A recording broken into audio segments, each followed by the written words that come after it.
सत्य वचन, अमर वचन, जीवित वचन, दिव्य वचन, सत्य वचन, अमर वचन, जीवित वचन। साई दा बामा बनी दा बामा बगरे सा निरे सा निरे सा निरे सा निरे सा। दिव्य वचन, सत्य वचन, अमर वचन, जीवित वचन, दिव्य वचन, दिव्य वचन।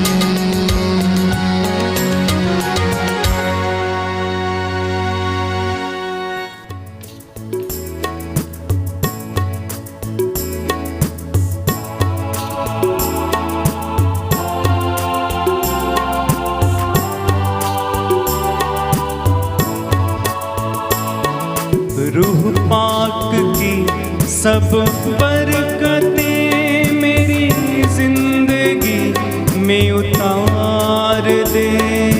रूह पाक की सब बरकतें मेरी जिंदगी में उतार दे।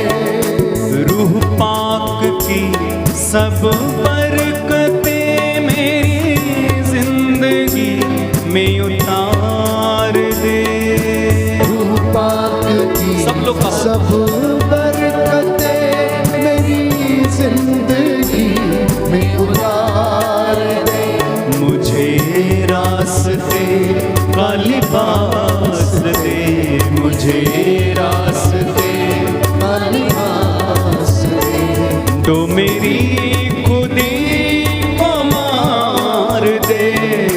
रूह पाक की सब बरकतें मेरी जिंदगी में उतार। सब लोग रूह पाक की सब बरकतें मेरी जिंदगी में उतार दे। मैला हूँ सर से पाँव तक अपने गुनाह के गर्द से।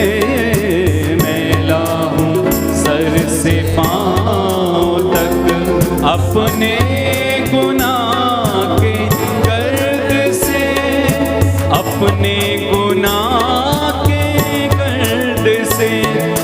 मुझे धो के अपने खून से मेरा रंगो रूप निखार दे। मुझे धो के अपने खून से मेरा रंगो रूप निखार दे। मुझे रास्ते का लिबास दे, मुझे रास्ते का लिबास दे। जो मेरी खुदी को मार दे। रूह पाक की सब बरकतें मेरी जिंदगी में उतार। सब लोग मिलकर गाएं। रूह पाक की सब बरकतें मेरी जिंदगी में उतार दे। तुझे छोड़कर मेरे नासरी हुआ उलझनों का शिकार मैं। तुझे छोड़कर मेरे नासरी हुआ उलझनों का शिकार मैं। हुआ उलझनों का शिकार मैं। मुझे रंग के अपने रंग से मेरी आकबत को संवार दे। मुझे रंग के अपने रंग में मेरी आकबत को संवार दे। मुझे रास्ते का लिबास दे, मुझे रास्ते का लिबास दे। जो मेरी खुदी को अपने हाथों को उठा के गाए। रूह पाक की सब बरकतें मेरी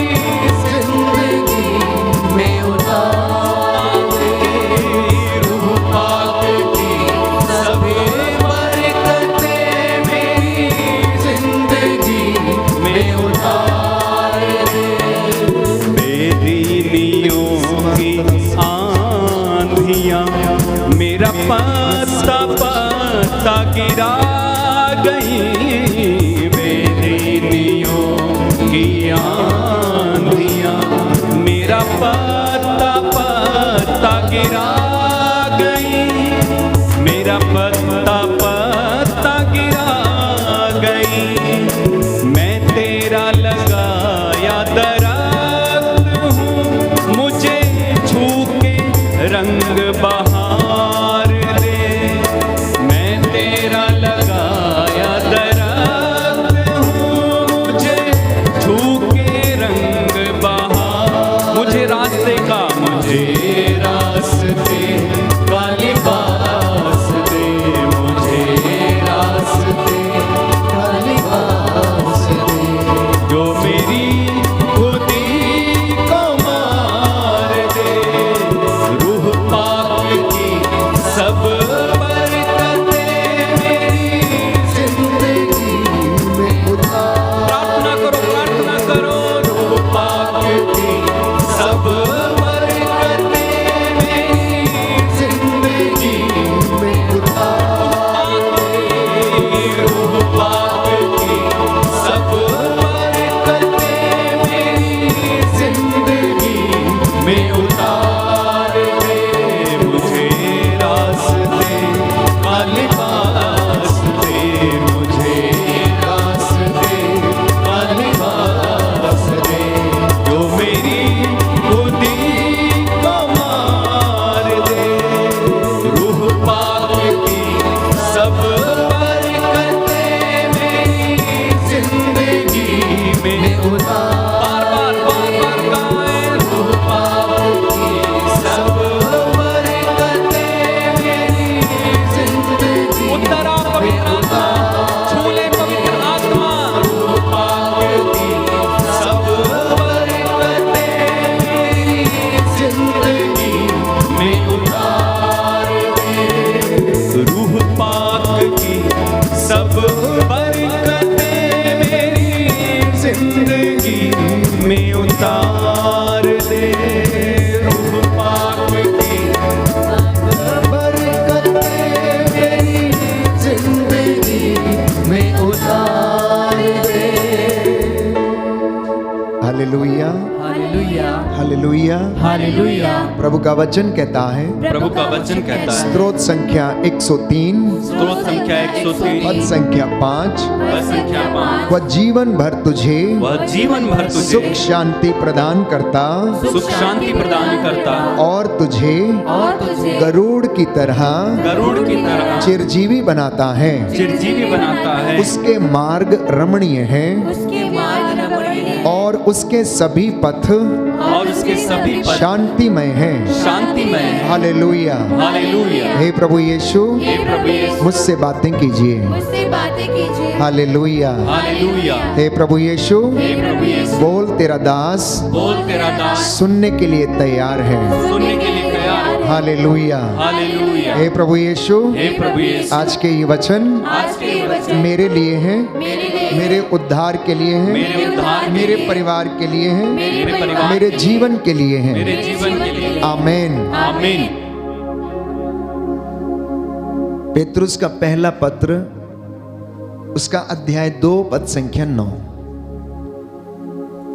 first letter to saint Peter chapter 2 verse 9 लिखा है कि आप लोग चुने हुए वंश हैं, राजकीय याजक वर्ग हैं, पवित्र राष्ट्र तथा ईश्वर की निजी प्रजा हैं आप लोग, जिससे कि आप उसके महान कार्यों का बखान करें और वह आपको अंधकार से निकालकर अपनी अलौकिक ज्योति में बुलाकर ले आया है। बोलिए आमीन।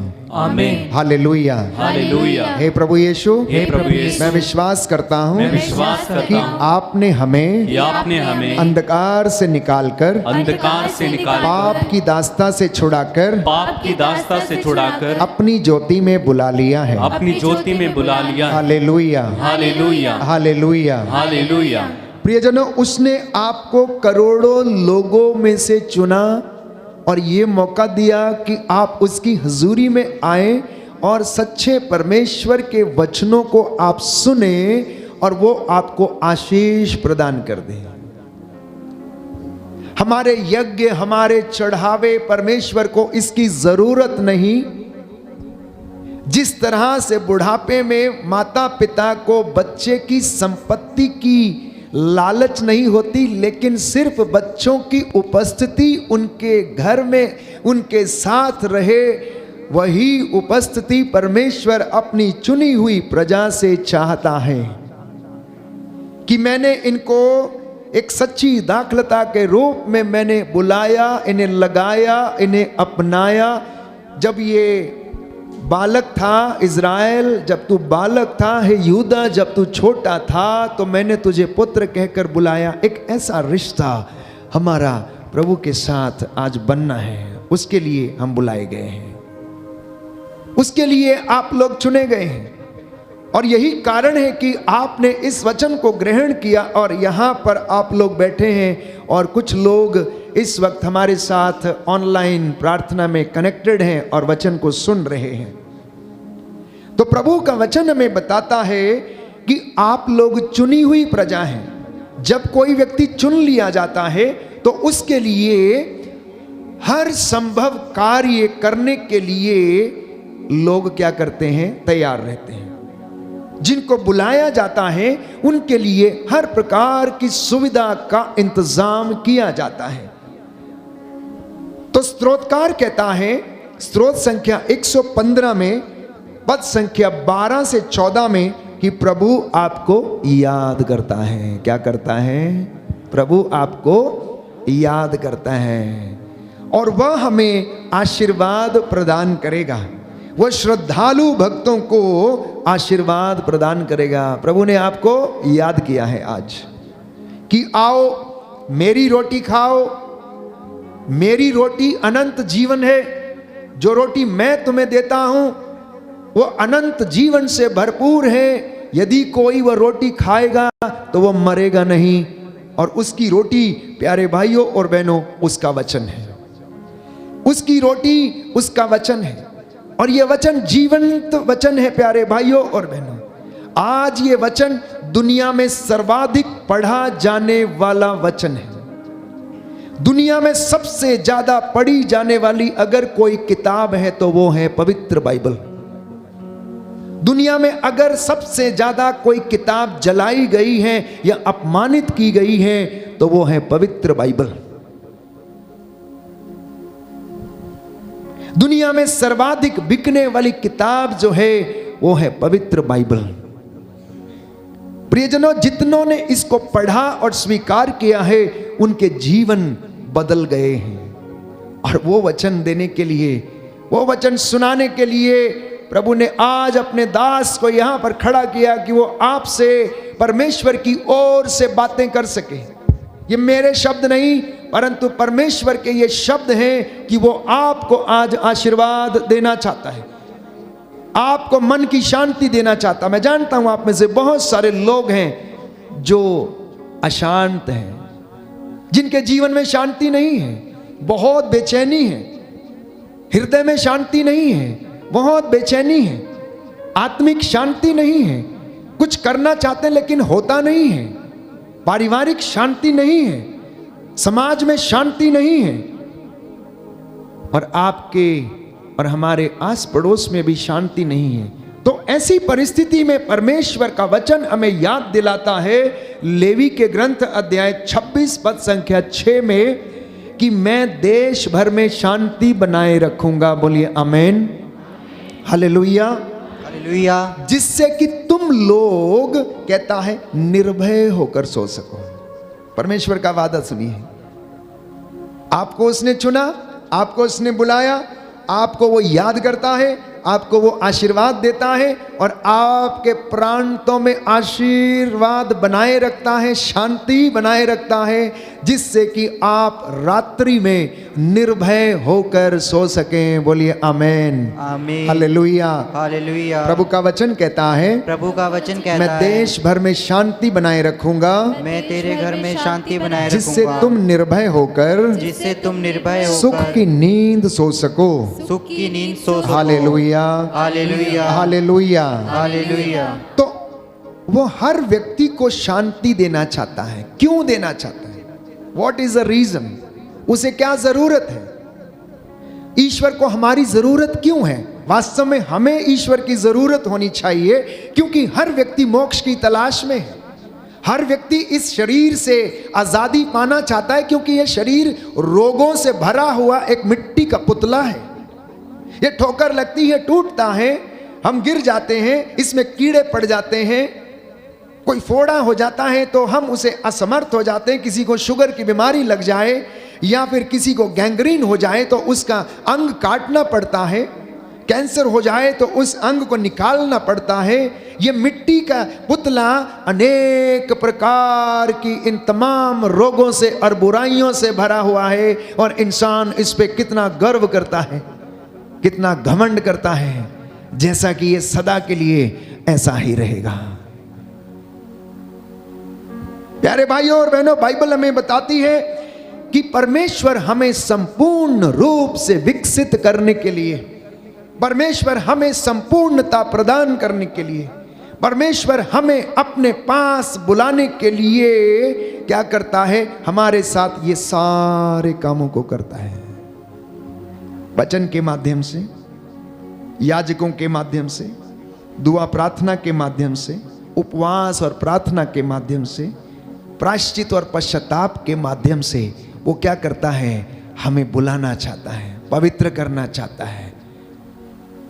जब तक हम इस दुनिया में रहते हैं, वो चाहता है कि हम इस दुनिया में भी रहते समय शांति से जीवन बिताएं, क्योंकि परमेश्वर को मालूम है कि शैतान इन लोगों की परीक्षा लेगा। यूहन्ना का सुसमाचार अध्याय 17, यीशु मसीह ने प्रार्थना की, हे पिता, मैं तेरे पास आ रहा हूं। जब तक मैं इनके साथ था तब तक मैंने इनकी देखभाल की, लेकिन अब मैं तेरे पास आ रहा हूं, अब इसलिए आप इनकी देखभाल करना। और आपकी देखभाल करने के लिए पवित्र आत्मा प्रभु यीशु हमें देकर चले गए, जो हमारी अस्पष्ट आहों को समझता है। बाइबल हमें बताती है, इब्रानियों के पत्र अध्याय 4 में हम पढ़ते हैं कि वो हमारी अस्पष्ट आहों को समझता है और प्रार्थना करता है, और उस प्रार्थना के जरिए आपको परमेश्वर अनुग्रह प्रदान करता है। बोलिए आमीन, आमीन, हालेलुया, हालेलुया। हे प्रभु यीशु, हे प्रभु यीशु, मैं विश्वास करता हूँ मैं विश्वास कि करता हूँ आप मुझे कि आप मुझे पवित्र आत्मा के वरदानों से पवित्र आत्मा के वरदान भरते हैं। भरते हैं। Hallelujah, hallelujah, hallelujah. हालेलुया। दूसरा कारण परमेश्वर हमें क्यों चुनता, क्यों बुलाता, क्यों पवित्र करता है? क्योंकि वह जीवन का स्रोत है। जीवन का मूल स्रोत परमेश्वर है। जिंदगी वहां से शुरू होती है और उसी में समाप्त होती है। हम जहां से आए हैं, इंसान को वहां पर लौटना है। तो स्वयं ईश्वर जीवन का स्रोत है। जो उसके साथ जुड़ जाता है, उसके जीवन में भी क्या आ जाता है? शांति आ जाती है। तो बाइबल कहती है अफेसियों के पत्र अध्याय 2 पद संख्या 14 से 17 में कि तब उन्होंने आकर दोनों को शांति का संदेश सुनाया, आप लोगों को जो दूर थे और उन लोगों को भी जो निकट थे। जो दो दूर हैं उनको भी शांति का संदेश, और जो निकट हैं उनके लिए भी परमेश्वर शांति का संदेश सुनाता है। जब भी उसके चुने हुए लोग इस वचन को बोलते हैं तो इन वचनों से वो आपके हृदयों को स्पर्श करता है और आमंत्रित करता है। कितनी सुंदर बात है कि आज का दिन परमेश्वर ने अपने लिए ठहराया, आपके लिए ठहराया कि आप उसकी हुजूरी में बैठे। 6 दिन काम करने के बाद 7वें दिन उस सृष्टिकर्ता पिता परमेश्वर की आराधना करें। वो परमेश्वर आपको और आपके परिवारों को और आपके घरों को, आपके बच्चों को, संतानों को उन्नति प्रदान करे। इसलिए वो चाहता है कि आओ और ले जाओ, मुफ्त में ले जाओ, कोई दाम चुकाने की जरूरत नहीं है। आप यहाँ बैठे हैं, आपको दाम चुकाने की जरूरत नहीं है, आपके लिए फ्रीली अवेलेबल है। The grace of the lord is freely given to everyone. क्योंकि बाइबल हमें बताती है कि परमेश्वर ने ईसा मसीह के द्वारा हमको ये अनुग्रह प्रदान किया है और उसी के द्वारा हमारी मुक्ति संभव हुई है। बोलिए आमेन। आमीन। Hallelujah, hallelujah. हालेलुया। हालेलुया। तो कुछ लोगों का शक है कि यीशु मसीह का मरना हमें किस तरह से उद्धार दिला सकता है। पुरानी व्यवस्था में हम पढ़ते हैं, लेवी के ग्रंथ में हम पढ़ते हैं, और आज दुनिया के कई कोनों में ऐसी ही प्रथा अभी भी चलती है कि पुजारी मेमने की या फिर बकरे की या फिर सांड की बलि चढ़ाता है और उसका रक्त लेकर लोगों पर छिड़कता है और उससे ईश्वर को प्रसन्न करने की कोशिश करता है।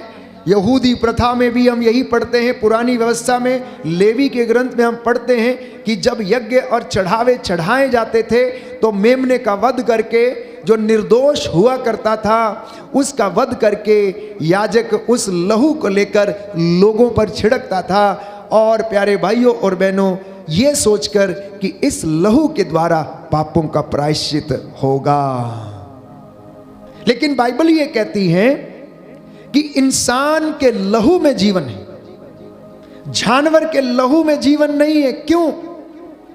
क्योंकि जानवर का लहू दूसरे जानवर को यदि देंगे भी तो भी जान नहीं बचेगी, लेकिन इंसान का रक्त दूसरे इंसान के अंदर प्रवाहित कर दिया जाए तो उसे जीवन मिल जाता है।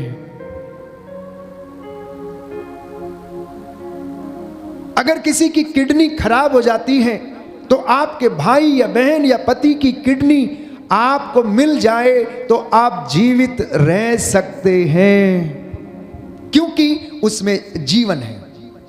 अब मात्र जीवन होने से फर्क नहीं पड़ता, सुनिए ध्यान से, मात्र जीवन होने से फर्क नहीं पड़ता, वो जीवन पवित्र होना चाहिए, वो जीवन निर्दोष होना चाहिए।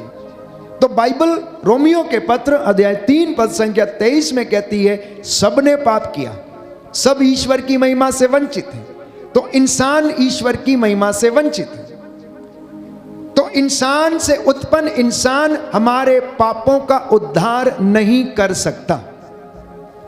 भविष्यवाणी के रूप में यशायाह नबी ने 6000 साल पहले, ईसा के आने से 6000 साल पहले भविष्यवाणी की और कहा कि एक कुंवारी गर्भवती होगी, वह पुत्र जनेगी, पवित्र आत्मा के द्वारा वो पुत्र इस दुनिया में आएगा जिसका नाम होगा ईसा अर्थात इमैनुएल, जो इस दुनिया पे राज करेगा, उसके राज्य का कभी अंत नहीं होगा, और उसका अर्थ है कि ईश्वर हमारे साथ रहेगा। ईसा के आने से लगभग 6000 साल पहले यह भविष्यवाणी की गई थी, और उस भविष्यवाणी को पूरा होना अनिवार्य था। इसलिए लूकस के सुसमाचार में हम पढ़ते हैं कि गैब्रियल दूत मां मरियम के पास भेजा गया और उससे कहा, प्रणाम प्रभु की कृपा पात्री, तू नारियों में धन्य है, प्रभु की कृपा तुझ पर हुई, पवित्र आत्मा तुझ पर उतरेगा और सर्वोच्च ईश्वर की शक्ति की छाया तुझ पर पड़ेगी, तू गर्भवती होगी, एक पुत्र जनेगी और उसका नाम ईसा रखेगी। प्यारे भाइयों और बहनों, अब यीशु मसीह इंसान से उत्पन्न नहीं था, यीशु मसीह ईश्वर के द्वारा पवित्र आत्मा के सामर्थ्य से मां मरियम की गोद में आया था। उसमें इंसान का तत्व, प्यारे भाइयों और बहनों, मौजूद नहीं था, केवल ईश्वर का तत्व उसमें मौजूद था, इसलिए वह पवित्र था। हालांकि वह इंसानी रूप में था, लेकिन उसमें प्यारे भाइयों और बहनों, जैसे बच्चे की जन्म के लिए 2 क्रोमोसोम्स क्या होते हैं, रिस्पॉन्सिबल होते हैं, एक्स और वाई, लेकिन यीशु मसीह के लहू में शोधकर्ताओं ने शोध किया कि उसके लहू में, प्यारे भाइयों और बहनों, एक ही क्रोमोसोम था। इसलिए यीशु का लहू पवित्र था।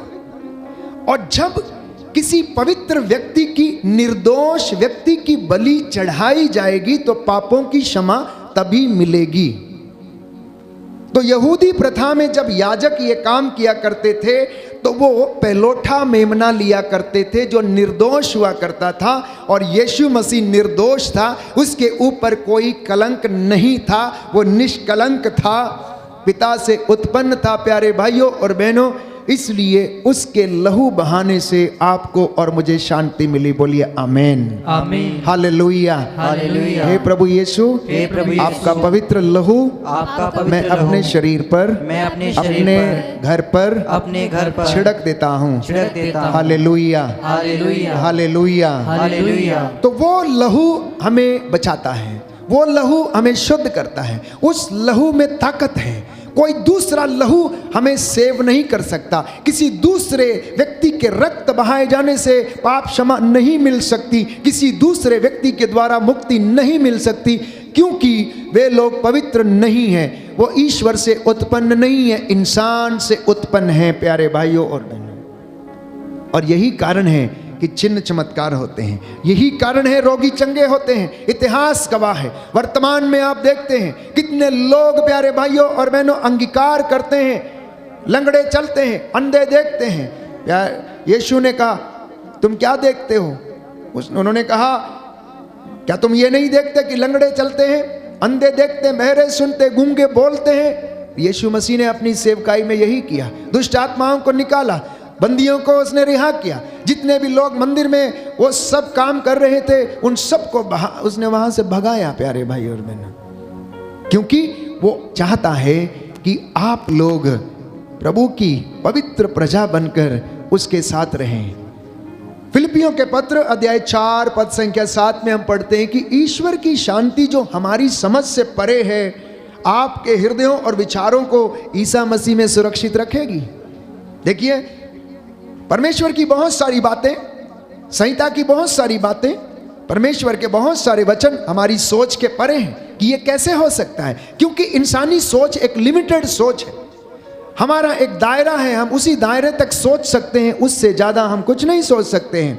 लेकिन परमेश्वर जिसने इस पूरी सृष्टि को बनाया है, जिसने आपको और मुझे बनाया है, वो सब कुछ जानता है। इसलिए मेरी सोच और आपकी सोच ईश्वर की सोच से परे है, लेकिन वो हमारे जीवन में शांति बनाए रखता है और ईसा मसीह में उसे सुरक्षित रखता है। बोलिए आमेन, आमीन, हालेलुया, हालेलुया, हालेलुया, हालेलुया। इसलिए आज का वचन प्रभु आपको दे रहे हैं कि आप लोग शांति, सुसमाचार, उत्साह के जूते पहनकर, सत्य का कमरबंद कसकर आप लोग खड़े हो जाएं और विश्वास की ढाल लिए हुए, मुक्ति का टोप लिए हुए क्या करें? शैतान की हर एक षड्यंत्र का, दुष्ट आत्माओं का सामना करने के लिए आप लोग तैयार रहें। और शांति का परमेश्वर शीघ्र ही हर बुराई को, हर षड्यंत्र को, शैतानी ताकतों और दुरात्मा शक्तियों को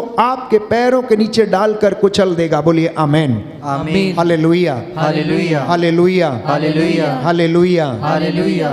तो जब हम शांति में रहते हैं, जब हम धार्मिकता में रहते हैं, जब हम परमेश्वर के नज़दीक रहते हैं, या उसकी बातों को रोज सुनते हैं, या उसके भजन रोज गाते हैं, या उसका नाम जपते हैं, या फिर वचन हम पढ़ने लगते हैं, तो हमारे जीवन में उसकी कृपा का स्तर जो है बढ़ने लगता है। और शांत व्यक्ति के गुण क्या हैं ये हमें पता लगना चाहिए। परिपक्वता शांत व्यक्ति का गुण है। एक पका हुआ फल प्यारे भाइयों और बहनों, एक फल का जो पका हुआ है उसका गुण क्या है? उसकी मिठास, उसकी मिठास उसका गुण है। बहुत सारे पकते हैं लेकिन अंदर से सड़े हुए रहते हैं, तो परिपक्वता हासिल नहीं हुई है। जब फल प्यारे भाइयों और बहनों पकता है, पकने के साथ साथ वो स्वाद भी देता है, मिठास भी देता है, तो ये उसका गुण है। यही बात मसीहों के जीवन में, यही बात बुजुर्गों और प्रभु के चुने हुए लोगों के जीवन में, यही बात बिलीवर्स के जीवन में है कि जैसे जैसे आप पवित्रताई में बढ़ते जाते हैं, विश्वास में बढ़ते जाते हैं, धर्म के कामों में बढ़ते जाते हैं, सेवा के कामों में बढ़ते जाते हैं, आपकी वाणी से मिठास निकलने लगे। जब इंसान जवान होता है, नौजवान होता है, तो उसके अंदर लड़कपन होता है, लड़कपन, उत्तेजना, तुरंत उत्तेजित हो जाना। लेकिन जैसे जैसे उम्र ढलने लगती है, वैसे वैसे उसके अंदर यह परिवर्तन आना अनिवार्य है। और यह परिवर्तन कैसे आता है? जब तक हम वचन को सुनते नहीं, ग्रहण नहीं करते, अपने विचारों को नहीं बदलते, हम अपने रास्ते नहीं बदलते, तब तक ये नहीं आता। तो सबसे पहला गुण एक शांत व्यक्ति का है परिपक्वता। दूसरा गुण उसका है आत्मविश्वास। जो व्यक्ति प्रभु में शांति प्राप्त करता है, वचन में रहता है, उसका आत्मविश्वास बड़ा स्ट्रांग रहता है। उसे किसी चीज की कमी नहीं रहती, भरोसा करता है कि प्रभु मेरे जीवन में ऐसा करेगा। इसलिए आप लोगों के जीवन में यह विश्वास होना चाहिए कि प्रभु आपने कहा कि मैं तुम्हें शांति प्रदान करूंगा, तो यह वचन हमें ग्रहण करना है। प्रभु आपने कहा मैं तुम्हें चंगा करूंगा, ढारस रख, निराश मत हो, मैं तेरे आगे चलूंगा। आज ये वचन मेरे जीवन में पूरा हो जाए। आप इस वचन को लेकर जाएंगे, आपके जीवन में वो पूरा होगा। प्रभु आपने कहा थके मांदे और बोझ से दबे हुए लोगों मेरे पास आओ, मैं विश्राम दूंगा।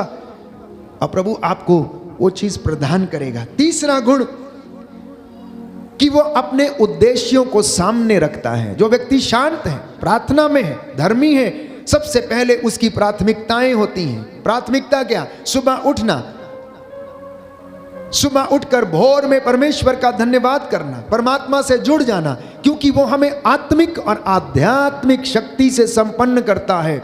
आप देखिए, जो लोग सुबह के समय आध्यात्मिक शक्ति से संपन्न नहीं है या चार्ज नहीं है, उनका दिन भर दिमाग, प्यारे भाइयों और बहनों, उनकी बोली, उनकी लैंग्वेज सुबह से लेकर शाम तक गुस्से में, झगड़े में क्या होती है? बीतती है, बेचैनी में बीतती है। लेकिन यदि आप अपने आप को प्रातः की बेला से ही चार्ज करके चलते हैं, तो ईश्वर का तत्व इस वचन के रूप में हमारे जीवन में कार्य करता है। So therefore everyone needs to charge himself and herself in the morning with the word of God. हर व्यक्ति को सुबह उठकर परमेश्वर का भजन गाना, नाम जप करना और उसकी वाणी को ग्रहण करने की आवश्यकता है। उसके बाद अपने रोजमर्रा की जिंदगी में कामों को करने की आपको आशीष मिलेगी। चौथी बात, विनम्रता उसके जीवन में झलकती है।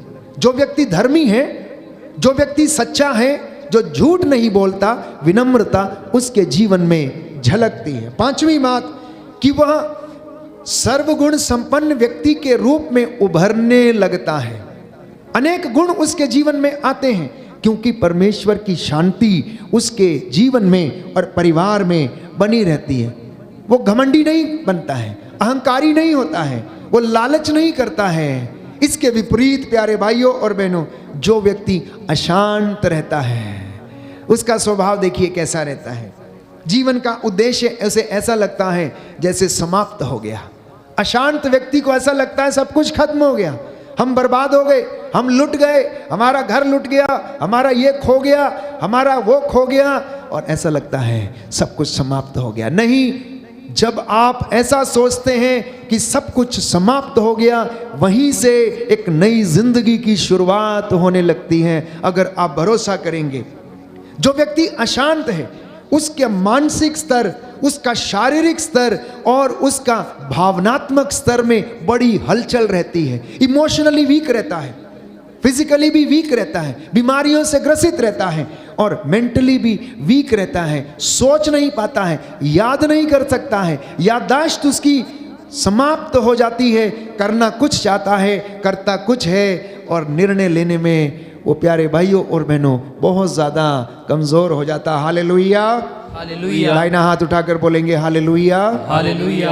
हे प्रभु यीशु, हे प्रभु यीशु, मुझे इन तमाम गुणों से मुझे इन तमाम गुणों से संपन्न कीजिए। संपन्न कीजिए। हालेलुया। हालेलुया। आइए प्रभु यीशु, आइए प्रभु यीशु, मेरी जिंदगी में, मेरी जिंदगी मेरे में, जीवन में, मेरे जीवन मेरे में, व्यक्तिगत जीवन मेरे में व्यक्तिगत जीवन में शांति प्रदान कीजिए। शांति प्रदान कीजिए। हालेलुया। हालेलुया। हालेलुया। हालेलुया।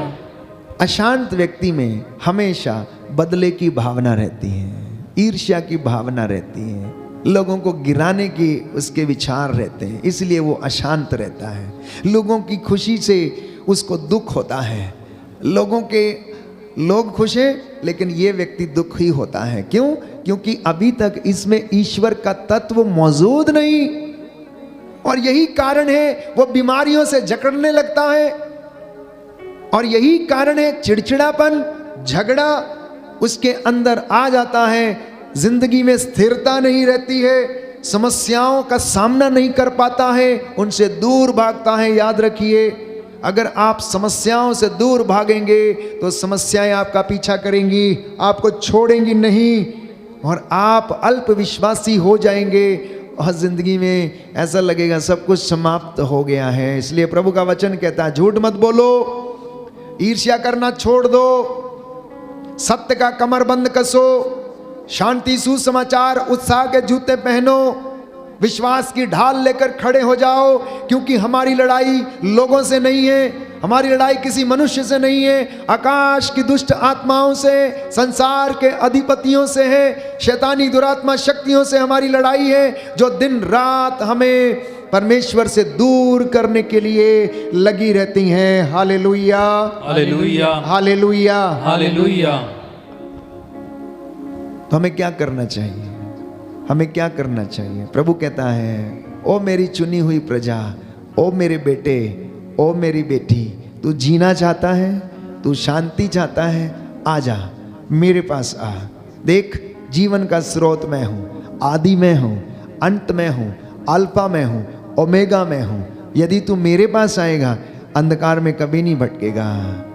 प्यारे भाइयों और बहनों, प्रभु ने कहा, जिनको मैंने चुन लिया है और जो मेरे साथ हैं वो हमेशा अनंत काल तक जीवित रहेंगे। हम एक सुंदर गीत गाएंगे और प्रभु की महिमा करेंगे, और उसके बाद हम आज प्रभु से मशवरा करेंगे कि प्रभु हमें क्या करना चाहिए। हमें बताइए प्रभु वचन के माध्यम से कि प्रभु मेरे जीवन में शांति कैसे आ सकती है, माता पिता और बच्चों में शांति कैसे आ सकती, भाई बहनों में कैसे वो प्रेम पनप सकता है। बहुत सारी बातें, व्यवहारिक बातें तो ना जाने कितनी है, मैं कितनी आपको गिना सकता हूँ व्यवहारिक रूप से कि आप ऐसा करो तो ऐसा हो जाएगा, वैसा करो तो वैसा हो जाएगा, ऐसा करो तो वैसा करो। लेकिन बाइबल क्या कहती है कि परमेश्वर हमसे क्या चाहता है कि हम क्या करें, और ईश्वर की आशीष और उसका अनुग्रह हमारे जीवन में आ जाए।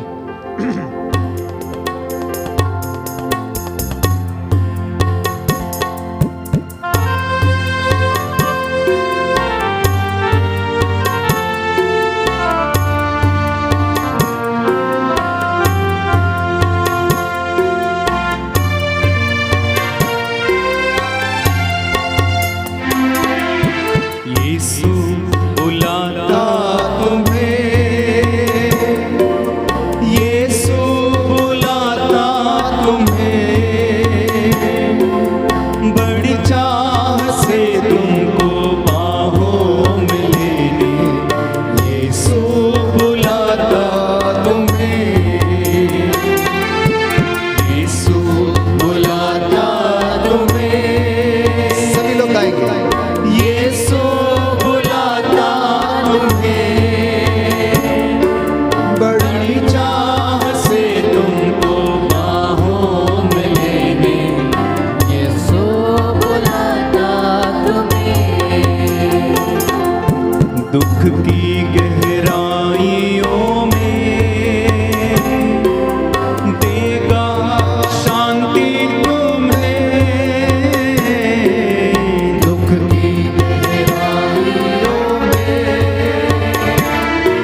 तो शांति प्राप्त करने के लिए हमें क्या करना चाहिए? सबसे पहले समस्याओं से हम साक्षात्कार करें, उनका सामना करें।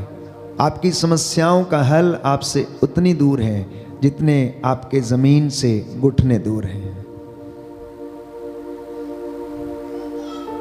बाइबल हमें बताती है कि आपकी समस्याओं का हल आपसे इतनी दूर है जितने आपके जमीन से घुटने दूर हैं। इतिहास गवाह है प्यारे भाइयों और बहनों, संत मोनिका के जीवन में जब उसका बेटा अगस्टिन पूरे बुराई का जीवन जीता था तो 18 साल तक लगातार घुटनों पर आकर वो प्रार्थना करती रही, तपस्या करती रही। और लिखा है कि जहां पर वो प्रार्थना करती थी उस जमीन को वो आंसुओं से भिगो दिया करती थी। सिमोन फरीसी के घर में जब यीशु बैठे हुए थे, भोजन करने जा रहे थे, तो उस वक्त वहां पर एक स्त्री आई जिसका जीवन बहुत ज्यादा अच्छा नहीं था। वो आंसुओं से उसके पैरों को भिगोती रही, केशों से उसे पोंछती गई और उसे प्यारे भाइयों और बहनों क्षमा मिल गई। नाकेदार आता है, परमेश्वर के मंदिर के द्वार पर घुटना टेकता है, छाती पीट पीट कर कहता है मुझ पर दया कर। बाइबल हमें बताती है कि जकरियस अपने बुढ़ापे में परमेश्वर के मंदिर में याजक के रूप में उसकी सेवा करता था। और वहां पर अन्ना नामक नबिया जो बुढ़ापे तक, जो 80 वर्ष की थी, वो लगातार क्या करती रही? तपस्या करती रही। और परमेश्वर ने प्यारे भाइयों और बहनों उसे भी दर्शन दिए यीशु के रूप में। जकरियस ने कहा कि अब तेरे दास ने, तेरे सेवक ने तेरी महिमा देख ली है, इसलिए तू अब अपने दास को क्या कर? शांति से विदा कर। आपकी समस्याएं भी ऐसे ही प्यारे भाइयों और बहनों टल जाएंगी यदि हम अपने आप को समर्पित करते हैं और समस्याओं से हम साक्षात्कार करते हैं। उनसे अगर आप भागेंगे तो ये आपको भगाएंगी। सामना करना, खड़े हो जाना, क्योंकि हमारा प्रभु हमारी समस्याओं से बड़ा है। बोलिए आमीन। आमीन। Our lord is bigger than our problems. इसलिए कोई व्यक्ति यह ना कहे कि मेरी समस्या सबसे बड़ी है। नहीं, आपको यह कहना चाहिए कि मेरा प्रभु सबसे बड़ा है। मेरा प्रभु इन तमाम बुराइयों से मुझे आजाद कर सकता है। वो मेरे लिए लड़ेगा क्योंकि उसने वादा किया है, मैं तुम्हारी ओर से युद्ध लड़ूंगा, मैं तुम्हारे आगे आगे बर्रे भेजूंगा जो हिव्वियों, कनानियों, परिज्जियों को क्या करेंगे? खदेड़ देंगे। और उसने ऐसा किया। उसने कहा डरो मत, मैं तुम्हारे आगे चलूंगा। दूसरी बात आपको करने की आवश्यकता है कि परमेश्वर में रेस्ट करने की आवश्यकता है, आराम करने की आवश्यकता है, शांति को बटोरने की आवश्यकता है। आप जितने ज्यादा शांत रहेंगे उतना ही सामर्थ्य आपके अंदर प्यारे भाइयों और बहनों बहेगा, उतनी ही अनॉइंटिंग आपके अंदर से निकलेगी। क्योंकि शांति परमेश्वर से आती है, क्योंकि वो शांति का परमेश्वर है और वो सामर्थ्य उससे आता है। एक जिम में जाने वाला लड़का या लड़की प्यारे भाइयों और बहनों, वो कसरत करके अपने मसल्स को स्ट्रॉन्ग करता है, लेकिन आध्यात्मिकता में रहकर तपस्या करने वाला व्यक्ति ईश्वर से वो सामर्थ्य को प्राप्त करता है। आप पढ़ते हैं कि ऋषियों, मुनियों ने, आचार्यों ने तपस्या के कारण वो सिद्धि हासिल की, परमेश्वर से जुड़ने की और वो खुशी लोगों के साथ बांटने की। वही मस्सा, वही अनुग्रह, वही अनॉइंटिंग हम प्रभु के साथ रहकर हासिल कर सकते हैं। और अगर ये हम विश्वास करेंगे और उस विश्वास के साथ किसी पर हाथ रखेंगे तो वो चंगा होगा। क्योंकि बाइबल हमें बताती, मार्कुस का सुसमाचार अध्याय 16 पद संख्या 17 में, मुझ में विश्वास करने वाले लोग मुझसे भी महान और बड़े काम करेंगे। वो अपने हाथों में सांपों को उठा लेंगे, बिच्छुओं को उठा लेंगे, कुछ हानि नहीं होगी।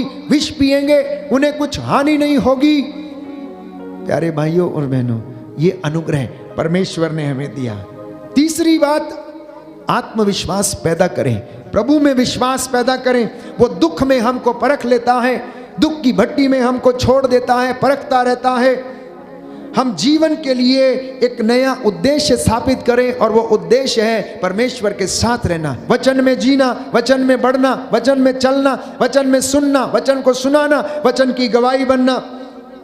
चौथी बात, सकारात्मक रवैया अपनाने की कोशिश करना, परमेश्वर के चिन्ह और चमत्कारों को अनुभव करने की कोशिश करना, क्योंकि बाइबल हमें बताती है, यिर्मयाह नबी का ग्रंथ अध्याय 50 पद संख्या 4 और 5 में, कि ईश्वर हमें आशीषित करने से पहले हमें दुख की भट्टी से होकर जाने देता है। कुछ देने से पहले वो हमको खाली होने देता है।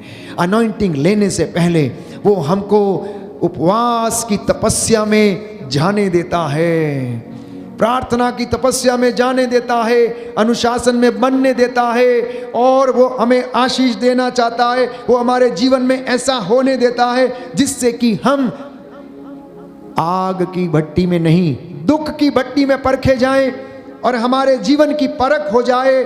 क्योंकि बाइबल हमें बताती है प्यारे भाइयों और बहनों कि यशायाह नबी का ग्रंथ अध्याय 60 पद संख्या 22 में हम पढ़ते हैं कि उसमें से प्रत्येक से 1000 उत्पन्न होंगे, और सबसे दुर्बल से एक शक्तिशाली राष्ट्र उत्पन्न होगा, और मैं उचित समय पर यह अविलंब पूरा करूंगा। कहता है उसमें से प्रत्येक व्यक्ति से 1000 लोग उत्पन्न होंगे, और सबसे दुर्बल व्यक्ति से एक शक्तिशाली राष्ट्र उत्पन्न होगा। और प्रभु कहता मैं उचित समय आने पर यह अविलंब पूरा कर दूंगा, बिना देरी किए हुए मैं इस बात को पूरा करूंगा। इसलिए संत पौलुस इब्रानियों को लिखता अध्याय 5 पद संख्या 7 में कि मसीह ने इस पृथ्वी पर रहते समय पुकार पुकार कर पिता से प्रार्थना की, आंसू बहा बहा कर ईश्वर से जो उन्हें मृत्यु से बचा सकता था प्रार्थना की, अनुनय विनय की, और श्रद्धालुता के कारण उनकी प्रार्थना को सुना गया।